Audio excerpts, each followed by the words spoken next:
চীন থেকে $2.1 বিলিয়ন বিনিয়োগ, ঋণ ও অনুদানের প্রতিশ্রুতি পেল বাংলাদেশ, জানালো প্রধান উপদেষ্টা প্রেস উইং।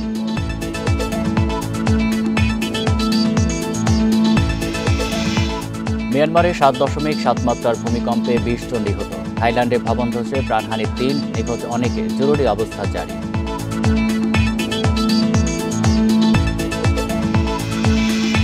ঈদের ছুটিতে বাড়ি ফিরতে ভোর থেকেই বাসে ট্রেনে ভিড়, মহাসড়কে গাড়ির চাপ, কিছু জায়গায় যানজট, ফেরিঘাটে নেই ভোগান্তি।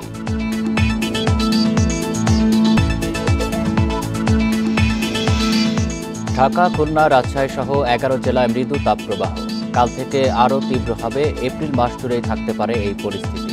এই ঈদে জামা জুতো অ্যাক্সেসরিজের ডিসকাউন্ট। স্বাগত সংবাদ সন্ধ্যায়, আপনাদের সাথে আছি আমি আলী আশরাফ। শুনছিলেন শিরোনাম, যাচ্ছি পুরো খবরে। চীনা সরকার ও কোম্পানিগুলোর কাছ থেকে $2.1 বিলিয়ন বিনিয়োগ, ঋণ ও অনুদানের প্রতিশ্রুতি পেয়েছে বাংলাদেশ। প্রধান উপদেষ্টা ডেপুটি প্রেস সচিব আবুল কালাম আজাদ মজুমদার শুক্রবার এই তথ্য জানান।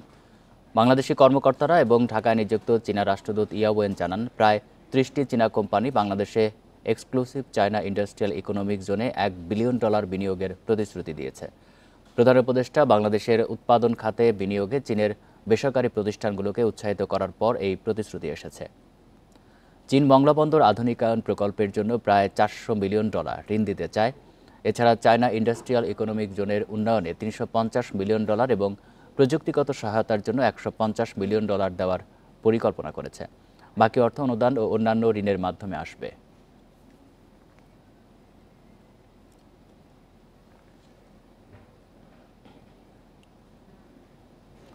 নেপাল, ভুটান ও ভারতের 7 সিস্টার্সের সঙ্গে বাংলাদেশের ভূ রাজনৈতিক গুরুত্বপূর্ণ অবস্থান রয়েছে বলে মন্তব্য করেছেন প্রধান উপদেষ্টা অধ্যাপক মোহাম্মদ ইউনূস। বেইজিংয়ের দ্য প্রেসিডেন্সিয়ালে চীনা ব্যবসায়ীদের সঙ্গে একটি বিনিয়োগ সংলাপে এই মন্তব্য করেন তিনি। বলেন, নেপাল ও ভুটানের সমুদ্র বন্দর নেই, ফলে আন্তর্জাতিক বাজারে তাদের যদি অবস্থান করতে হয় তাহলে বাংলাদেশের ভেতর দিয়ে যেতে হয়। তাদের পণ্য বাংলাদেশের ভেতর দিয়ে পাঠাতে হয় এবং আনতে হয়। ভারতের 7 রাজ্যকেও বাংলাদেশের সমুদ্র ব্যবহার করতে হবে। এ সময় নতুন বাংলাদেশ গড়ায় চীনা ব্যবসায়ীদের বিনিয়োগের আহ্বানও জানান অধ্যাপক ইউনূস। তুলে ধরেন দেশের বিনিয়োগ বান্ধব নানা সুযোগ সুবিধার কথা। এই আয়োজনের মূল লক্ষ্য বাংলাদেশে ব্যবসা বান্ধব পরিবেশ সম্পর্কে চীনা বিনিয়োগকারীদের ধারণা প্রদান এবং চীনা বিনিয়োগ আকর্ষণ। Nepal, Bhutan, landlocked country. They have no access. Nepal, ভুটানের বঙ্গোপসাগরে প্রবেশাধিকার নেই। বিশ্ববাজারে তাদের উপস্থিতি জানান দিতে হলে তা বাংলাদেশের মাধ্যমেই হতে হবে। বাংলাদেশের সমুদ্রপথ ব্যবহার করে পণ্য আমদানি রপ্তানি করতে হবে। বাংলাদেশ, নেপাল, ভুটান ও ভারতের 7 সিস্টার মিলিয়ে নতুন একটি অর্থনৈতিক অঞ্চল তৈরি হচ্ছে। সে কারণেই তাদের ভূ রাজনৈতিক উন্নয়নে বাংলাদেশের অবস্থান অত্যন্ত গুরুত্বপূর্ণ।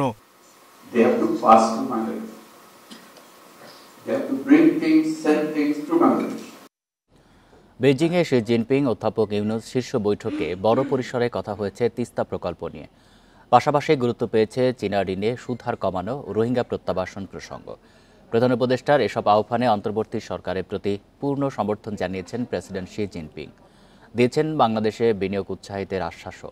এছাড়া দুই দেশের মধ্যে অর্থনৈতিক ও প্রযুক্তিগত সহযোগিতার চুক্তি এবং বিভিন্ন ক্ষেত্রে 8টি সমঝোতা স্মারক স্বাক্ষর হয়েছে।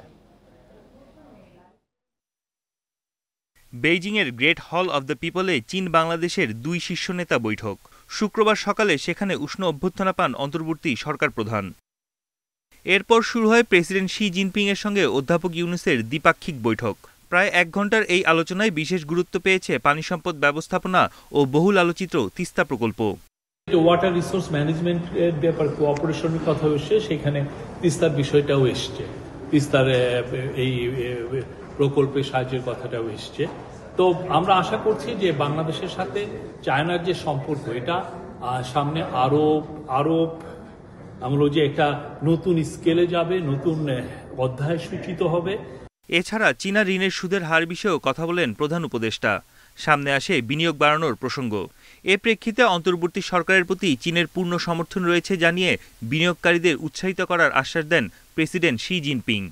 এই পুরো ভিজিটের একটা অন্যতম দিক ছিল যে চাইনিজ ইনভেস্টরদেরকে বাংলাদেশে ইনভাইট করা। প্রফেসর ইউনূস এটা বলছিলেন, যেখানে আপনি বোয়া ফোরামে আপনি দেখেছেন যে কালকে উনি এটা বলেছেন, আজকে উনি এই কথাটা আবার বলেছেন মিটিংয়ে, এবং সেক্ষেত্রে প্রেসিডেন্ট শি জিনপিং বলেছেন যে ওনারা এনকারেজ করবেন চাইনিজ ইনভেস্টররা যাতে বাংলাদেশে ইনভেস্ট করে। এ সময় রোহিঙ্গার প্রত্যাবাসনেও বেইজিংয়ের জোরালো ভূমিকা চান অধ্যাপক ইউনুস। পরে প্রেস সচিব জানান, গঠনমূলক ও ফলপ্রসূ হয়েছে দুই নেতার এই শীর্ষ বৈঠক। বন ইবনে কামাল, ইন্ডিপেন্ডেন্ট নিউজ। বাংলাদেশে আশ্রয় নেয়া রোহিঙ্গাদের জন্য $73 মিলিয়ন নতুন আর্থিক সহায়তা প্রদান করবে যুক্তরাষ্ট্র। স্থানীয় সময় বৃহস্পতিবার জাতিসংঘের বিশ্ব খাদ্য কর্মসূচির মাধ্যমে এই সহায়তা দেওয়ার ঘোষণা দিয়েছে ট্রাম্প প্রশাসন। মার্কিন পররাষ্ট্র দপ্তরের মুখপাত্র ট্যামি ব্রুস সামাজিক যোগাযোগ মাধ্যম এক্সের একটি পোস্টে এই তথ্য জানান। পরে ঢাকায় যুক্তরাষ্ট্র দূতাবাসও বিষয়টি নিশ্চিত করে। এক্স পোস্টে ট্যামি ব্রুস জানান, কর্মসূচির মাধ্যমে 10 লাখের বেশি মানুষের জন্য অত্যন্ত প্রয়োজনীয় খাদ্য ও পুষ্টি সহায়তা প্রদান করা হবে। বোঝা ভাগ করে নিতে এই ধরনের জীবন রক্ষাকারী সহায়তা গুরুত্বপূর্ণ। রোহিঙ্গাদের সবচেয়ে বেশি সাহায্যকারী দেশ যুক্তরাষ্ট্র। মার্কিন পররাষ্ট্র দপ্তরের তথ্য অনুযায়ী 2017 সাল থেকে ওয়াশিংটন প্রায় $2.4 বিলিয়ন দিয়েছে। গত 14 মার্চ জাতিসংঘের মহাসচিব আন্তোনিও গুতেরেস বাংলাদেশের রোহিঙ্গা শিবির পরিদর্শন করেন।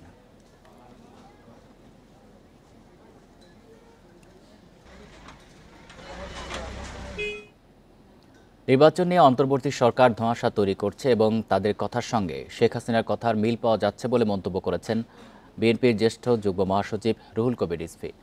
এদিকে একটি মহল আদালতের মেয়র ঘোষণার রায় নিয়ে সামাজিক যোগাযোগ মাধ্যমে বিতর্ক তৈরি করছে বলে মন্তব্য করেছেন বিএনপি নেতা ইশরাক হোসেন। সকালে নয়াপল্টনে দলের কেন্দ্রীয় কার্যালয়ে ভারপ্রাপ্ত চেয়ারম্যান তারেক রহমানের পক্ষ থেকে রিকশা, ভ্যান ও অটো চালকদের মধ্যে ঈদ উপহার প্রদান অনুষ্ঠানে এসব মন্তব্য করেন তারা। এ সময় রিজভী বলেন, সরকারকে নির্বাচনের জন্য স্পষ্ট মাস ও তারিখ ঘোষণা দিতে হবে। তিনি আরও বলেন, এর আগে নির্বাচন সুষ্ঠু হয়নি বলে এই জুলাই আন্দোলন হয়েছে।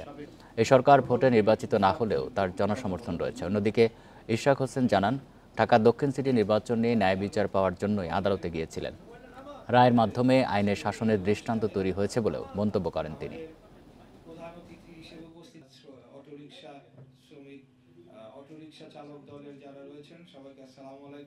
যে নির্বাচন নিয়ে বিভিন্ন ধোঁয়াশা তৈরি করা হচ্ছে, ডিসেম্বর না জুন না মার্চ, এক এক সময় এক একটা কথা বলা, এইটা তো আমাদের মানে শেখ হাসিনার কিছু কথাবার্তার সাথে মানে এটার মানে মিল পাওয়া যায়।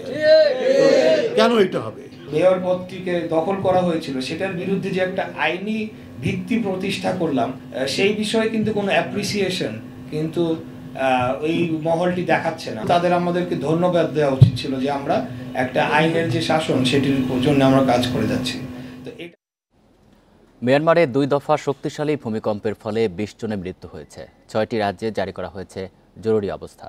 দেশজুড়ে ক্ষয়ক্ষতির খবর পাওয়া গেছে। এছাড়া ভূমিকম্পে থাইল্যান্ডে একটি নির্মাণাধীন ভবন ভেঙে পড়ায় 3 জন নিহত হয়েছে। এখনও নিখোঁজ রয়েছে বহু মানুষ। দেশটিতেও জারি করা হয়েছে জরুরি অবস্থা। শুক্রবার সকালে 2 দফা শক্তিশালী ভূমিকম্পে কেঁপে ওঠে মিয়ানমার। এর মধ্যে একটি মাত্রা ছিল 7.7 এবং আরেকটি মাত্রা ছিল 6.4। ভূমিকম্পের ফলে দেশটিতে বেশ কয়েকজনের হতাহতে খবর মিলেছে। এই সংখ্যা আরও বাড়ার শঙ্কা কর্তৃপক্ষের। প্রথম ভূমিকম্পটির উৎপত্তিস্থল ছিল সাগাইং শহরের 10 মাইল উত্তর পশ্চিমে 10 কিলোমিটার গভীরে। দেশটির 6টি রাজ্যে জারি করা হয়েছে জরুরি অবস্থা। ভূমিকম্পের ফলে রাজধানী নেপিদোর বিভিন্ন সড়কে ফাটল দেখা দিয়েছে। ক্ষতিগ্রস্ত হয়েছে বিভিন্ন ভবন। শক্তিশালী ভূমিকম্পে ধসে পড়েছে ইরাবতী নদীর ওপর ব্রিটিশ আমলে নির্মিত আভা সেতু। ভূমিকম্পের ফলে কম্পন অনুভূত হয়েছে পার্শ্ববর্তী বেশ কিছু দেশে। উৎপত্তিস্থল মিয়ানমার হলেও ভূমিকম্পের সবথেকে বেশি প্রভাব পড়েছে থাইল্যান্ডে।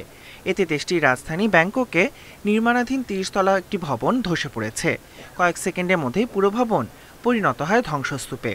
ধ্বংসস্তূপের নিচে অনেকের আটকে পড়ার তথ্য মিলেছে। বাড়তে পারে মৃতের সংখ্যা। আমি ঘুমাচ্ছিলাম। প্রথমে ভেবেছিলাম মনে হয় আমার মাথা ঘুরছে। যখন দেখি পুরো বাড়ি দুলছে, তখনই আমি আমার সন্তানদের নিয়ে টেবিলের নিচে চলে যাই। পরে তাদের নিয়ে বাড়ি থেকে বের হয়ে পড়ি। জরুরি অবস্থা জারি করা হয়েছে থাইল্যান্ডেও। দেশটির ভবনগুলো ভূমিকম্প প্রতিরোধক হিসেবে তৈরি না হওয়ায় ক্ষয়ক্ষতি বেশি হওয়ার আশঙ্কা করা হচ্ছে। এছাড়া দুর্যোগ পরবর্তী পরিস্থিতি নিয়ে জরুরি বৈঠকে বসে থাই সরকার। Tahmid Abrar, independent news. এদিকে ঢাকা, চট্টগ্রাম সহ দেশে বিভিন্ন স্থানে ভূমিকম্প হয়েছে। মার্কিন জরিপ সংস্থা USGS বলছে দুপুর 12টা 20 মিনিটের দিকে হওয়া ভূমিকম্পনে রিক্টার স্কেলে মাত্রা ছিল 7.7। এর উৎপত্তিস্থল ছিল মিয়ানমারে। কেন্দ্র ভূপৃষ্ঠ থেকে 10 কিলোমিটার গভীরে। উৎপত্তিস্থল মিয়ানমারে হলেও এর প্রভাব পড়েছে বাংলাদেশ, ভারত সহ আশপাশের দেশে। প্রাথমিকভাবে বাংলাদেশে ভূমিকম্পে কোনো ক্ষয়ক্ষতির খবর পাওয়া যায়নি। তবে ভূমিকম্পের পর অনেক এলাকায় আতঙ্ক ছড়িয়ে পড়ে। সামাজিক যোগাযোগ মাধ্যমেও এ নিয়ে অনেকে জানিয়েছেন। এর আগে 25 ও 28 ফেব্রুয়ারি রাজধানী ঢাকাসহ দেশের বিভিন্ন স্থানে ভূমিকম্প অনুভূত হয়। বাংলাদেশ আবহাওয়া অধিদপ্তরের থেকে এটি 597 কিলোমিটার দক্ষিণ পূর্বে এটির অবস্থান এবং এটার যে ম্যাগনিটিউড সেটা হচ্ছে 7.3 রিক্টার স্কেলে। এটাকে আমরা যদি ক্যাটাগরি বলি তাহলে এটা হচ্ছে মেজর ক্যাটাগরি বা তীব্র ক্যাটাগরি। ভূমিকম্পের বৈশিষ্ট্যটাই হচ্ছে যদি কোনো ভূমিকম্প সংঘটিত হয় তারপর পরই আরেকটা আফটার শক হওয়ার বা সেভারাল আফটার শক হওয়ার সম্ভাবনা থাকে। রাজধানী ঢাকা, খুলনা, রাজশাহী সহ 11 জেলায় বইছে মৃদু তাপপ্রবাহ, যা শনিবার থেকে তীব্র তাপপ্রবাহের রূপ নেবে। পশ্চিম, মধ্য ও উত্তরাঞ্চলে তাপমাত্রা পারদ উঠতে পারে 39 ডিগ্রি সেলসিয়াসে। আবহাওয়া অধিদপ্তরের পূর্বাভাস বলছে এপ্রিল জুড়েই থাকতে পারে তীব্র তাপপ্রবাহ। শীত শেষে প্রাকবর্ষায় প্রকৃতি নেয় রুদ্ররূপ। চৈত্রের খরতাপ শুরু হয় মার্চের শেষ থেকেই।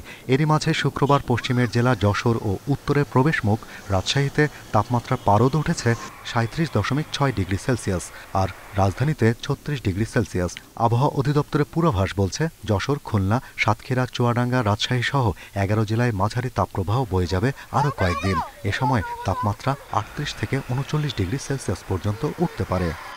রাজশাহী বিভাগ, খুলনা বিভাগ, সেই সাথে ঢাকা বিভাগের কিছু কিছু জায়গাতেও তাপপ্রবাহ বয়ে যেতে পারে এবং এটা মৃদু ধরনের তাপপ্রবাহ যেটা বয়ে যাচ্ছিল সেটা এমনও হতে পারে মৃদু থেকে মাঝারি ধরনের তাপপ্রবাহ বয়ে যাওয়ার সম্ভাবনা রয়েছে।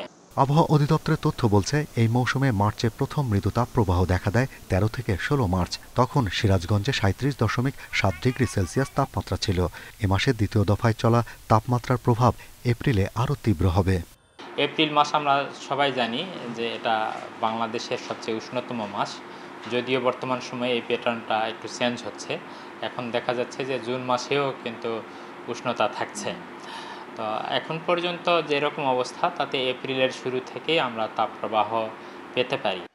আবহাওয়া পূর্বাভাস বলছে কালবৈশাখীর মৌসুম শুরু হলেও 31 মার্চ পর্যন্ত ঝড় বা বৃষ্টির সম্ভাবনা কম। Shahriar Anirban, independent news, Dhaka. আত্মীয় স্বজনদের সঙ্গে ঈদ করতে রাজধানী ছাড়ছে মানুষ। ঘরমুখী মানুষের কারণে সড়ক মহাসড়কে বেড়েছে গাড়ির চাপ। বিভিন্ন জায়গায় গাড়ির চাপ থাকায় চলাচলে দেখা গেছে ধীর গতি।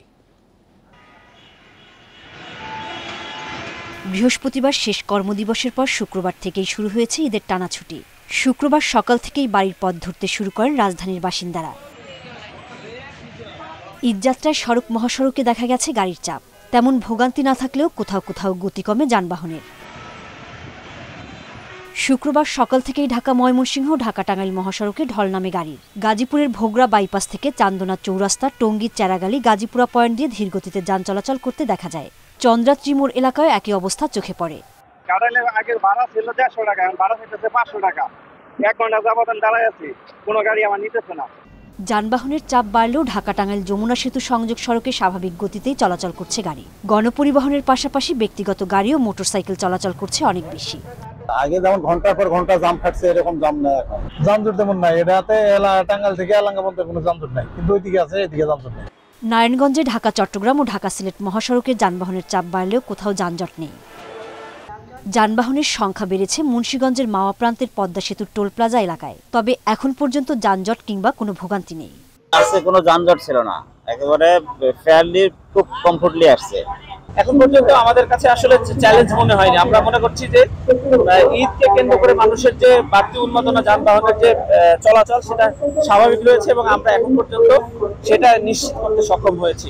মানিকগঞ্জের পাটুরিয়া, দৌলদিয়া এবং আরিচা কাজিরহাট নৌরুট হয়ে বেড়েছে যাত্রী ও যানবাহন পারাপার। সোহেলি জাহান, ইন্ডিপেন্ডেন্ট নিউজ। এবার ঈদ কেনাকাটার খবর।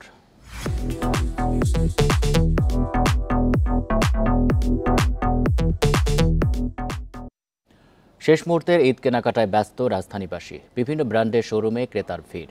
সুতির পাশাপাশি সিনথেটিক ফেব্রিকের 3 পিস ও পাঞ্জাবি কিনতেও ক্রেতার আগ্রহ দেখা গেছে। চাঁদ রাত পর্যন্ত পণ্যভেদে রয়েছে 70% ছাড়। এছাড়া বিভিন্ন অফার তো আছেই।